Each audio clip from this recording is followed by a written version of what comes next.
በጃዊ የቀጠለው ውጥረት በኦሮሚያ የቀበሌ አመራሮች ተቃውሞ ኦብነግ ጥቃት ፈጸምኩ ማለቱ እንዲሁም ሰንደቅ ዓላማ መስራቱ ወንጀል ሆኖ የተከሰሰውን ግለሰብ የተመለከቱና ሌሎችንም ጉዳዮች በዛሬው የኢሳት ዘገባ እናቀርባለን። በመከታተል ላይ ያላችሁት የኢትዮጵያ ሳተላይት ቴሌቪዥን እና ሬዲዮ ስርጭት ነው። የዕለቱን ዜና ገሊላ መኮንን ይዤ ቀርቤያለሁ። ጤና ይስጥልን። በጃዊ የነጻነት ታጋዮች ከአርሶ አደሮች ጋር በማበር በመንግስት ወታደሮች ላይ ያደረሱትን ጥቃት ተከትሎ አካባቢው አሁንም በውጥረት ላይ ነው። የአካባቢው ነዋሪዎች እንደሚገልጹት ታህሳስ 5 እና 6 በነበረው ሁለተኛ ዙር ተቃውሞ አገዛዙ 2 ታንኮችን አስገብቶ የነበረ ቢሆንም ከህዝብ የተሰነዘረበትን ጥቃት መቀነስ ሳይችል ቀርቷል። አርሶ አደሮችና ታጋዮች ተቃውሞውን ተከትሎ እነሱን ለማጥቃት ሄደውን አንድ ታንክ እንዳቃጠሉ እየተናገሩ ቢሆንም ኢሳት ከራሱ ምንጮች እስካሁን ለማረጋገጥ አልቻለም። የአካባቢው ዘጋቢያችንና ከዋና ከተማው ራቅ ብሎ በሚገኘው የጃዊ የሸንኮራ አገዳ የሚሰሩ ሰራተኞችን አናግረን አንደኛው ታንክ አለመመለሱን መስማታቸውን ገልጸዋል። በአካባቢው ያለውን ውጥረት ተከትሎ የጃዊ ስኳር ፋብሪካ ሰራተኞች ስናይፐር በታጠቁ ወታደሮች ሌት ተቀን የተጠበቁ መሆኑን ሰራተኞች ገልጸዋል። የስኳር ፋብሪካውን የሚገነባው ሜቴክ ኃላፊው ወዲ ሀጎስ ተቃውሞ እየከፋ ከመጣ ፋብሪካውን ለቀን እንወጣለን በማለት እያስፈራሩ እንደሚገኙ ሰራተኞች ተናግረዋል። ሰሞኑን 60 ሄክታር የሸንኮራ አገዳ መቃጠሉ ውጥረቱን አባብሶታል። የአካባቢው አርሶ አደሮች ተገቢው ካሳ ሳይከፈላቸው የእርሻ ማሳቸው ለስኳር ፋብሪካው ግንባታ እንዲያስረክቡ መደረጋቸው ለተቃውሞ መነሻ ምክንያት ሆኗል። የሜቴክ ኃላፊዎች የአካባቢውን አሸዋ በመሸጥ አካባቢውን እያራቆቱ ነው የሚል ክስም በህዝቡ ዘንድ ይቀርብባቸዋል። ከአካባቢው ህዝብ አብራክ የወጡት የነጻነት ኃይሎች ራሳቸውን አደራጅተው ጫካ በመግባት ከፍተኛ ጉዳት እያደረሱ መሆኑንም ከስፍራው የደረሰ መረጃ ያመለክታል። በኦሮሚያ በተለያዩ ቀበሌዎች በተደረጉት ስብሰባዎች የቀበሌ አመራሮች ተቃውሟቸውን ገለጹ። ባለፈው እሁድ በተጠናቀቀው ጥልቅ ተሐድሶ በሚል አጀንዳ ለ5 ተከታታይ ቀናት በተደረገው ስብሰባ ላይ የቀበሌ አመራሮች ግምገማው ትክክል ያልሆነና የህዝቡን ብሶት ግምት ውስጥ ያላስገባ ነው ብለዋል። እናንተ ህዝባችንን ትገላላችሁ፣ እኛ ደግሞ አንድ ሰው እስከሚቀር ህዝባችን ጥያቄውን መጠየቁን አያቆምም። ጥልቅ ተሐድሶ የሚባል ከሆነ ዋናውን ችግር ትታችሁ ትንንሽ ጉዳዮች ላይ ማተኮራችሁ ትክክል አይደለም። በአስቸኳይ ጊዜ አዋጅ ተሳቦ ህዝባችንን ለመከራ ተጋልጦ ነው ያለውና በዚህ አካሄድ ተቃውሞ መቀጠሉ አይቀርም ብለዋል። ስብሰባውን የመሩት ካድሬዎች በቀበሌ አመራሮች ያልተጠበቀ መልስ ግራ ተጋብተው ታይተዋል። የቀበሌ አመራሮች ስብሰባ በመጠናቀቁ ስብሰባው ወደ ህዝቡ በቅርቡ ይወርዳል ተብሏል። በሌላ በኩል ባለፈው ቅዳሜ በኦሮሞና በሶማሊያ ድንበር አካባቢ በሚኖሩ በሁለቱ ብሔር ተወላጆች መካከል በተነሳ ግጭት አንድ ሰው መሞቱን ዘጋቢያችን ገልጿል። በርካታ ቤቶች መቃጠላቸውንና ንብረትም መውደሙ ታውቋል። ግጭቱ ለረጅም ጊዜ የቆየ ቢሆንም በስልጣን ላይ ያሉት ገዢዎች ግጭቱ ሲበርድ እንደገና በተመቻቸው ጊዜ በማስነሳት ለፖለቲካ ፍላጎታቸው እንደሚያውሉት የአካባቢው ነዋሪዎች ይናገራሉ። የኦጋዴን ነጻነት ግንባር ከአገዛዙ ወታደሮች ጋር እየተዋጋው ነው አለ። ግንባሩ ባለፈው ሐሙስ በኦጋዴን ቀብሪ ዳሃር ወረዳ ደሞድሊ መንደር ውስጥ የህዋት ኢህአዴግ ታጣቂዎች በአካባቢው ነዋሪዎች ላይ እንደተለመደው የጅምላ ግድያ፣ አስገድዶ መድፈርንና እስራት መፈጸማቸውን ተከትሎ ግንባሩ ከተጠቂዎቹ ጎን በመቆም አጸፋዊ ምላሽ መውሰዱን አስታውቋል። በሁለቱ ቡድኖች መካከል በተደረገው የተኩስ ልውውጥ 6 የህዋት ኢህአዴግ ወታደሮች ተገለው 8 መቁሰላቸውን የግንባሩ ወታደራዊ ክንፍ አስታውቋል። በኦጋዴን ግዛት ውስጥ የገዢው ፓርቲ ወታደሮችና የክልሉ ልዩ ጦር በቀጠናው በተደጋጋሚ የሰብአዊ መብት ጥሰቶችን በከፋ ሁኔታ መፈጸም መቀጠላቸውን ግንባሩ በላከው መግለጫ አብራርቷል። ባንዲራ በመስራታቸው በላሊበላ ማረሚያ ቤት በስር ላይ የሚገኙት አቶ ግርማ ቅባቴ ዛሬ ፍርድ ቤት ቀረቡ። ለ11 ዓመታት በፖሊስነት ያገለገሉት አቶ ግርማ ከ1987 ዓ.ም ወዲህ ስራቸውን በመልቀቅ በዲዛይነር ስራ ላይ ተሰማርተው ቆይተዋል። አቶ ግርማ የኢትዮጵያን ባንዲራ በተለያዩ ዲዛይኖች እየሰሩ መሸጣቸውና ወደ ውጪ መላካቸው ወንጀል ሆኖ ተቆጥሮባቸዋል። ባለፉት ወራት የተከሰተውን ህዝባዊ አመጽ ተከትሎ የታሰሩት አቶ ግርማ ፍርድ ቤት እስከቀረቡበት እስከ ዛሬ ማክሰኞ ድረስ እኔ ነኝ ያሳሰርኳቸው የሚል አካል መጥፋቱን ከስፍራው የደረሰ መረጃ ያመለክታል። አቶ ግርማ በሚቀጥለው አርብ በድጋሚ ፍርድ ቤት ይቀርባሉ ተብሎ ይጠበቃል። በጀርመን ፍራንክፈርት የሚገኘው የኢትዮጵያ ቆንስላ ጽሕፈት ቤት የብሔር ብሔረሰቦችን ቀን ለማክበር በሚል ያሳለፍነው ቅዳሜ አሰናድቶት የነበረው ዝግጅት ከፍተኛ ተቃውሞ ገጠመው።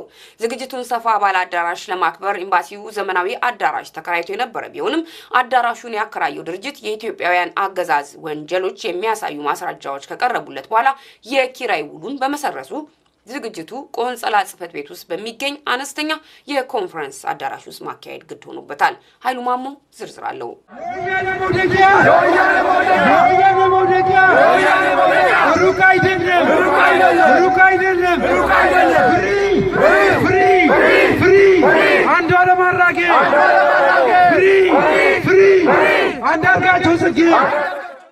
በፍራንክፈርት ከተማ የሚገኘው የኢትዮጵያ ቆንስላ ጽሕፈት ቤት የብሔር ብሔረሰቦችን ቀን በአውሮፓ ለማክበር በሚል በርካታ መቶ ታዳሚዎችን የሚይዝ ዘመናዊ የቲያትር አዳራሽ ተከራይቶ ነበር። ስለ በዓሉ አከባበርና የጥሪ ደብዳቤም ያገዛዙ ታማኝ ለተባሉ ውስጡን በመላ ጀርመን ተሰራጭቶም ነበር። የኤምባሲውን የድግስ ሽርጉድ ቀድመው መረጃ ያገኙ ኢትዮጵያውያንም በሀገር ውስጥ ህወሓት መራሹ ስርዓት በህዝብ ላይ እያደረሰ ያለውን እልቂትና ሰቆቃም ከተለያዩ ማስረጃዎች ጋር አባሪ አድርገው አዳራሹን ላከራየው ድርጅት ደብዳቤ በማስገባታቸው አከራይ ድርጅቱ ውሉን ለመሰረዝ መቻሉን ሂደቱን ሲያስተባብሩ ከነበሩት አንዱ አቶ ኤልያስ ጣሰው ለኢሳት ገልጸዋል። ከአዳራሹ መነጠቅ በኋላ ዝግጅቱን በሚስጥር በቆንስላው ጽሕፈት ቤት ውስጥ በሚገኝ አነስተኛ የመሰብሰቢያ ክፍል ውስጥ ለማድረግ የተገደደው ኤምባሲው እዚያም ቢሆን ተቃውሞ ማስተናገድ አልቀረለትም። በዕለቱ የነበረው ከፍተኛ ብርድ ያልበገራቸው ኢትዮጵያውያን በአጭር ጊዜ ውስጥ ተሰባስበው ቆንስላ ጽሕፈት ቤቱ ፊት ለፊት በመገኘት የውግዘት ድምፃቸውን ማሰማታቸውን አቶ ኤልያስ ጨምረው ገልጸዋል። በኤምባሲው ጥሪ መሰረት በቆንስላ ጽሕፈት ቤቱ ዝግጅቱ ላይ የተገኙት እንደተለመደው የአንድ ብሔረሰብ አባላትና በጣት የሚቆጠሩ የጥቅም ተጠጊዎች እንደሆኑ የገለጹት አቶ ኤልያስ ቆንስላው የታዳሚውን ቁጥር ለማበራከት በሚል የሶማሊያ ዜጎችን ጭምር እንደጋበዘና ሲገቡም እንደነበር መታዘባቸውን ተናግረዋል። በአረንጓዴ ቢጫ ቀዩ ሰንደቅ ደምቀው ለተቃውሞ የወጡት ሰልፈኞችም ብሔረሰቦችን እየገደሉ የብሔር ብሔረሰብ ቀን ማክበር በህዝብ ላይ መቀለድ ነው፣ በዓል የምናከብረው ሰላም ሲኖረን ነው፣ የፖለቲካ እስረኞችና ጋዜጠኞች ይፈቱ የሚሉና ሌሎችንም መፈክሮችን ሲያሰሙ አርፍደዋል። የተቃውሞ ሰልፉን ያዘጋጀው በፍራንክፈርት የኢትዮጵያውያን ግብረ ኃይል ከፖለቲካና ሲቪክ ማህበራት ጋር በመተባበር መሆኑም ታውቋል። ለኢትዮጵያ ሳተላይት ቴሌቪዥንና ሬዲዮ ለተጠናቀረው ዘገባም ኃይሉ ማሞም ከጀርመን። በቱርክ የሩሲያ አምባሳደር መገደላቸውና በጀርመን በርሊን በገበያ ስፍራ የተፈጸመው ጥቃት ዓለምን እያነጋገረ ነው። ደረጃ ሀብተወልድ ዝርዝሩን ያቀርበዋል። በቱርክ የሩሲያ አምባሳደር የ62 ዓመቱ አንድሬይ ካርሎቭ ትናንት በአንካራ ሩሲያ በቱርክ አይን በሚል ርዕስ በተዘጋጀና ኤምባሲያቸው ስፖንሰር ባደረገው የስዕል ኤግዚቢሽን ላይ ንግግር እያደረጉ ባለበት ሰዓት ነበር ከኋላቸው በተተኮሱ 8 ጥይቶች ተመተው ወለሉ ላይ እየተዘረጉት። አምባሳደሩን ከኋላቸው መጥቶ የገደላቸው የ22 ዓመቱ የቱርክ ፖሊስ አባል ሜቭለት መርት አልቲንታስ ነው።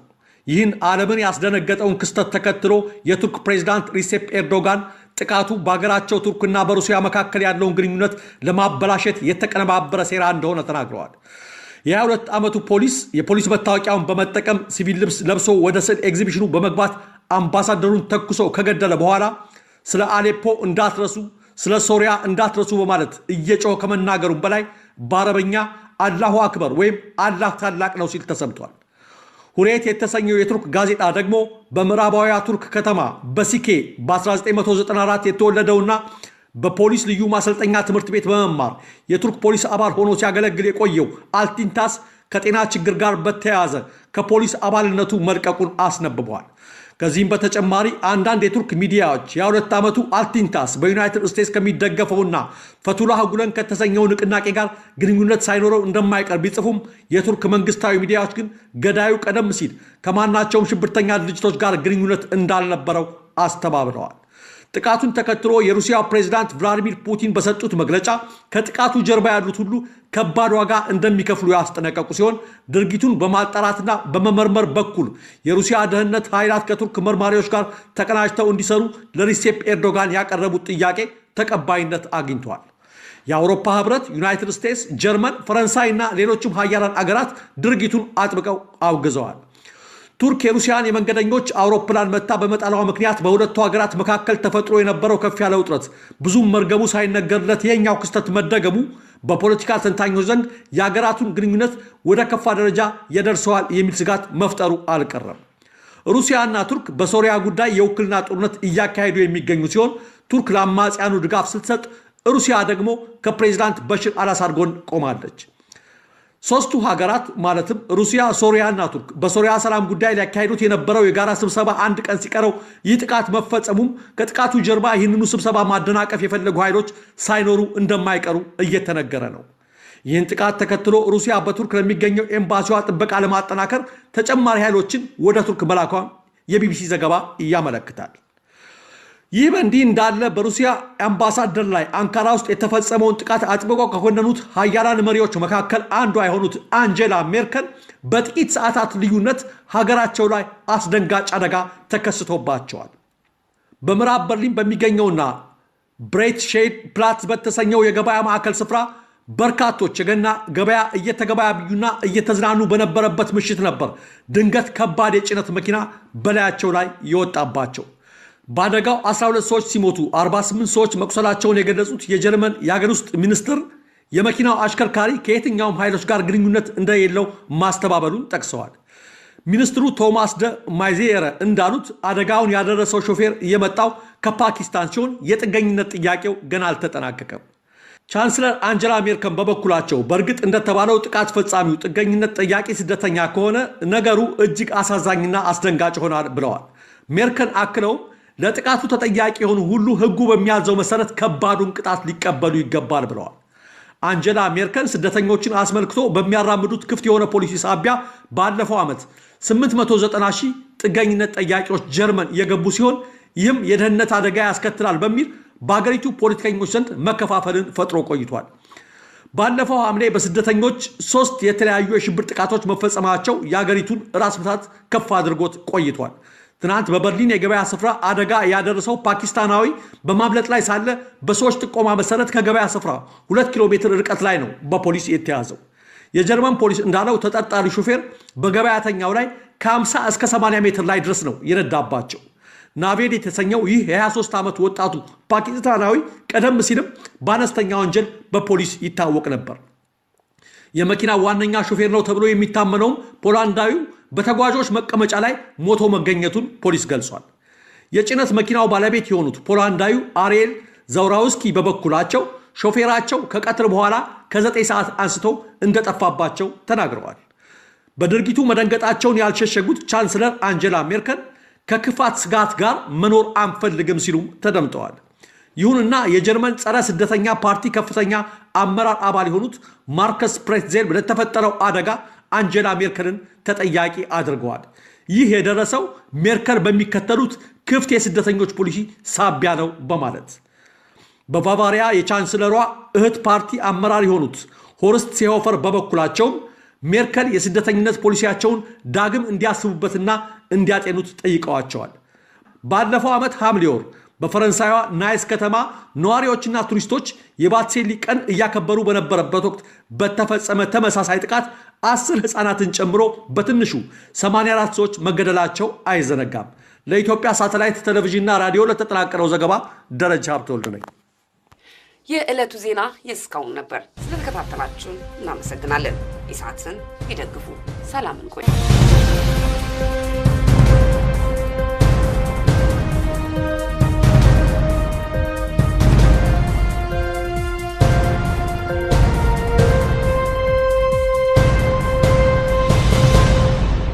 ተናግረዋል። በአረንጓዴ ቢጫ ቀዩ ሰንደቅ ደምቀው ለተቃውሞ የወጡት ሰልፈኞችም ብሔረሰቦችን እየገደሉ የብሔር ብሔረሰብ ቀን ማክበር በህዝብ ላይ መቀለድ ነው፣ በዓል የምናከብረው ሰላም ሲኖረን ነው፣ የፖለቲካ እስረኞችና ጋዜጠኞች ይፈቱ የሚሉና ሌሎችንም መፈክሮችን ሲያሰሙ አርፍደዋል። የተቃውሞ ሰልፉን ያዘጋጀው በፍራንክፈርት የኢትዮጵያውያን ግብረ ኃይል ከፖለቲካና ሲቪክ ማህበራት ጋር በመተባበር መሆኑም ታውቋል። ለኢትዮጵያ ሳተላይት ቴሌቪዥንና ሬዲዮ ለተጠናቀረው ዘገባም ኃይሉ ማሞ ከጀርመን። በቱርክ የሩሲያ አምባሳደር መገደላቸውና በጀርመን በርሊን በገበያ ስፍራ የተፈጸመው ጥቃት ዓለምን እያነጋገረ ነው። ደረጃ ሀብተወልድ ዝርዝሩን ያቀርበዋል።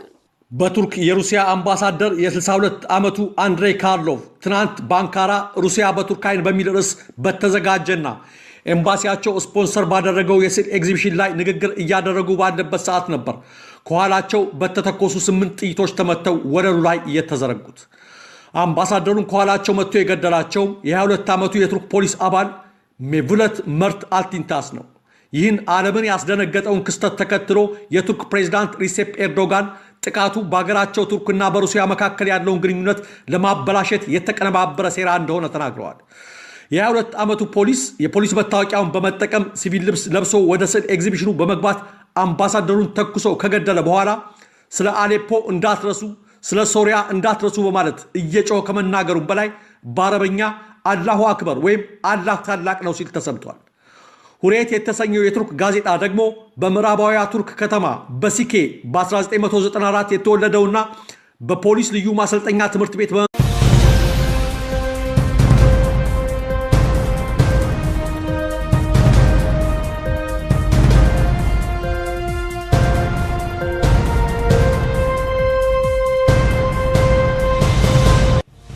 በጃዊ የቀጠለው ውጥረት በኦሮሚያ የቀበሌ አመራሮች ተቃውሞ ኦብነግ ጥቃት ፈጸምኩ ማለቱ እንዲሁም ሰንደቅ ዓላማ መስራቱ ወንጀል ሆኖ የተከሰሰውን ግለሰብ የተመለከቱና ሌሎችንም ጉዳዮች በዛሬው የኢሳት ዘገባ እናቀርባለን።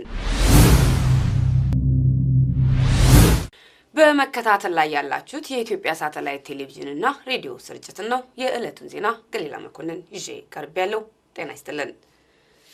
በጃዊ የነጻነት ታጋዮች ከአርሶ አደሮች ጋር በማበር በመንግስት ወታደሮች ላይ ያደረሱትን ጥቃት ተከትሎ አካባቢው አሁንም በውጥረት ላይ ነው። የአካባቢው ነዋሪዎች እንደሚገልጹት ታህሳስ 5 እና 6 በነበረው ሁለተኛ ዙር ተቃውሞ አገዛዙ 2 ታንኮችን አስገብቶ የነበረ ቢሆንም ከህዝብ የተሰነዘረበትን ጥቃት መቀነስ ሳይችል ቀርቷል። አርሶ አደሮችና ታጋዮች ተቃውሞውን ተከትሎ እነሱን ለማጥቃት ሄደውን 1 ታንክ እንዳቃጠሉ እየተናገሩ ቢሆንም ኢሳት ከራሱ ምንጮች እስካሁን ለማረጋገጥ አልቻለም። የአካባቢው ዘጋቢያችንና ከዋና ከተማው ራቅ ብሎ በሚገኘው የጃዊ የሸንኮራ አገዳ የሚሰሩ ሰራተኞችን አናግረን አንደኛው ታንክ አለመመለሱን መስማታቸውን ገልጸዋል። በአካባቢው ያለውን ውጥረት ተከትሎ የጃዊ ስኳር ፋብሪካ ሰራተኞች ስናይፐር በታጠቁ ወታደሮች ሌት ተቀን የተጠበቁ መሆኑን ሰራተኞች ገልጸዋል። የስኳር ፋብሪካውን የሚገነባው ሜቴክ ኃላፊው ወዲ ሀጎስ ተቃውሞ እየከፋ ከመጣ ፋብሪካውን ለቀን እንወጣለን በማለት እያስፈራሩ እንደሚገኙ ሰራተኞች ተናግረዋል። ሰሞኑን 60 ሄክታር የሸንኮራ አገዳ መቃጠሉ ውጥረቱን አባብሶታል። ዝርዝራለሁ።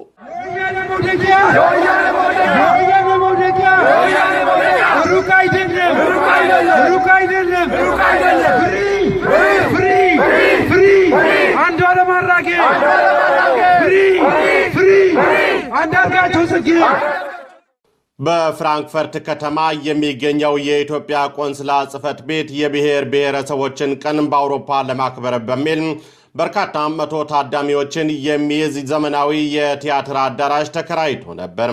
ስለ በዓሉ አከባበርና የጥሪ ደብዳቤም ያገዛዙ ታማኝ ለተባሉ ውስጡን በመላ ጀርመን ተሰራጭቶም ነበር። የኤምባሲውን የድግስ ሽርጉድ ቀድመው መረጃ ያገኙ ኢትዮጵያውያንም በሀገር ውስጥ ህወሓት መራሹ ስርዓት በህዝብ ላይ እያደረሰ ያለውን እልቂትና ሰቆቃም ከተለያዩ ማስረጃዎች ጋር አባሪ አድርገው አዳራሹን ላከራየው ድርጅት ደብዳቤ በማስገባታቸው አከራይ ድርጅቱ ውሉን ለመሰረዝ መቻሉን ሂደቱን ሲያስተባብሩ ከነበሩት አንዱ አቶ ኤልያስ ጣሰው ለኢሳት ገልጸዋል። ከአዳራሹ መነጠቅ በኋላ ዝግጅቱን በሚስጥር በቆንስላው ጽሕፈት ቤት ውስጥ በሚገኝ አነስተኛ የመሰብሰቢያ ክፍል ውስጥ ለማድረግ የተገደደው ኤምባሲው እዚያም ቢሆን ተቃውሞ ማስተናገድ አልቀረለትም።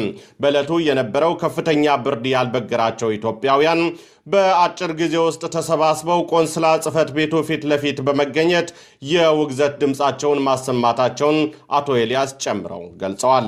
በኤምባሲው ጥሪ መሰረት በቆንስላ ጽሕፈት ቤቱ ዝግጅቱ ላይ የተገኙት እንደተለመደው የአንድ ብሔረሰብ አባላትና በጣት የሚቆጠሩ የጥቅም ተጠጊዎች እንደሆኑ የገለጹት አቶ ኤልያስ ቆንስላው የታዳሚውን ቁጥር ለማበራከት በሚል የሶማሊያ ዜጎችን ጭምር እንደጋበዘና ሲገቡም እንደነበር መታዘባ የአካባቢው አርሶ አደሮች ተገቢው ካሳ ሳይከፈላቸው የእርሻ ማሳቸው ለስኳር ፋብሪካው ግንባታ እንዲያስረክቡ መደረጋቸው ለተቃውሞ መነሻ ምክንያት ሆኗል። የሜቴክ ኃላፊዎች የአካባቢውን አሸዋ በመሸጥ አካባቢውን እያራቆቱ ነው የሚል ክስም በህዝቡ ዘንድ ይቀርብባቸዋል። ከአካባቢው ህዝብ አብራክ የወጡት የነጻነት ኃይሎች ራሳቸውን አደራጅተው ጫካ በመግባት ከፍተኛ ጉዳት እያደረሱ መሆኑንም ከስፍራው የደረሰ መረጃ ያመለክታል። በኦሮሚያ በተለያዩ ቀበሌዎች በተደረጉት ስብሰባዎች የቀበሌ አመራሮች ተቃውሟቸውን ገለጹ። ባለፈው እሁድ በተጠናቀቀው ጥልቅ ተሐድሶ በሚል አጀንዳ ለ5 ተከታታይ ቀናት በተደረገው ስብሰባ ላይ የቀበሌ አመራሮች ግምገማው ትክክል ያልሆነና የህዝቡን ብሶት ግምት ውስጥ ያላስገባ ነው ብለዋል። እናንተ ህዝባችንን ትገላላችሁ፣ እኛ ደግሞ አንድ ሰው እስከሚቀር ህዝባችን ጥያቄውን መጠየቁን አያቆምም። ጥልቅ ተሐድሶ የሚባል ከሆነ ዋናውን ችግር ትታችሁ ትንንሽ ጉዳዮች ላይ ማተኮራችሁ ትክክል አይደለም። በአስቸኳይ ጊዜ አዋጅ ተሳቦ ህዝባችንን ለመከራ ተጋልጦ ነው ያለውና በዚህ አካሄድ ተቃውሞ መቀጠሉ አይቀርም ብለዋል። ስብሰባውን የመሩት ካድሬዎች በቀበሌ አመራሮች ያልተጠበቀ መልስ ግራ ተጋብተው ታይተዋል። የቀበሌ አመራሮች ስብሰባ በመጠናቀቁ ስብሰባው ወደ ህዝቡ በቅርቡ ይወርዳል ተብሏል። በሌላ በኩል ባለፈው ቅዳሜ በኦሮሞና በሶማሊያ ድንበር አካባቢ በሚኖሩ በሁለቱ ብሔር ተወላጆች መካከል በተነሳ ግጭት አንድ ሰው መሞቱን ዘጋቢያችን ገልጿል። በርካታ ቤቶች መቃጠላቸውንና ንብረትም መውደሙ ታውቋል። ግጭቱ ለረጅም ጊዜ የቆየ ቢሆንም በስልጣን ላይ ያሉት ገዢዎች ግጭቱ ሲበርድ እንደገና በተመቻቸው ጊዜ በማስነሳት ለፖለቲካ ፍላጎታቸው እንደሚያውሉት የአካባቢው ነዋሪዎች ይናገራሉ። የኦጋዴን ነጻነት ግንባር ከአገዛዝ ወታደሮች ጋር እየተዋጋው ነው አለ። ግንባሩ ባለፈው ሐሙስ በኦጋዴን ቀብሪ ዳሃር ወረዳ ደሞድሊ መንደር ውስጥ የህዋት ኢህአዴግ ታጣቂዎች በአካባቢው ነዋሪዎች ላይ እንደተለመደው የጅምላ ግድያ፣ አስገድዶ መድፈርንና እስራት መፈጸማቸውን ተከትሎ ግንባሩ ከተጠቂዎቹ ጎን በመቆም አጸፋዊ ምላሽ መውሰዱን አስታውቋል። በሁለቱ ቡድኖች መካከል በተደረገው የተኩስ ልውውጥ 6 የህዋት ኢህአዴግ ወታደሮች ተገለው 8 መቁሰላቸውን የግንባሩ ወታደራዊ ክንፍ አስታውቋል። በኦጋዴን ግዛት ውስጥ የገዢው ፓርቲ ወታደሮችና የክልሉ ልዩ ጦር በቀጠናው በተደጋጋሚ የሰብአዊ መብት ጥሰቶችን በከፋ ሁኔታ መፈጸም መቀጠላቸውን ግንባሩ በላከው መግለጫ አብራርቷል። ባንዲራ በመስራታቸው በላሊበላ ማረሚያ ቤት በስር ላይ የሚገኙት አቶ ግርማ ቅባቴ ዛሬ ፍርድ ቤት ቀረቡ። ለ11 ዓመታት በፖሊስነት ያገለገሉት አቶ ግርማ ከ1987 ዓ.ም ወዲህ ስራቸውን በመልቀቅ በዲዛይነር ስራ ላይ ተሰማርተው ቆይተዋል። አቶ ግርማ የኢትዮጵያን ባንዲራ በተለያዩ ዲዛይኖች እየሰሩ መሸጣቸውና ወደ ውጭ መላካቸው ወንጀል ሆኖ ተቆጥሮባቸዋል። ባለፉት ወራት የተከሰተውን ህዝባዊ አመጽ ተከትሎ የታሰሩት አቶ ግርማ ፍርድ ቤት እስከቀረቡበት እስከ ዛሬ ማክሰኞ ድረስ እኔ ነኝ ያሳሰርኳቸው የሚል አካል መጥፋቱን ከስፍራው የደረሰ መረጃ ያመለክታል። አቶ ግርማ በሚቀጥለው አርብ በድጋሚ ፍርድ ቤት ይቀርባሉ ተብሎ ይጠበቃል። በጀርመን ፍራንክፈርት የሚገኘው የኢትዮጵያ ቆንስላ ጽሕፈት ቤት የብሔር ብሔረሰቦችን ቀን ለማክበር በሚል ያሳለፍነው ቅዳሜ አሰናድቶት የነበረው ዝግጅት ከፍተኛ ተቃውሞ ገጠመው።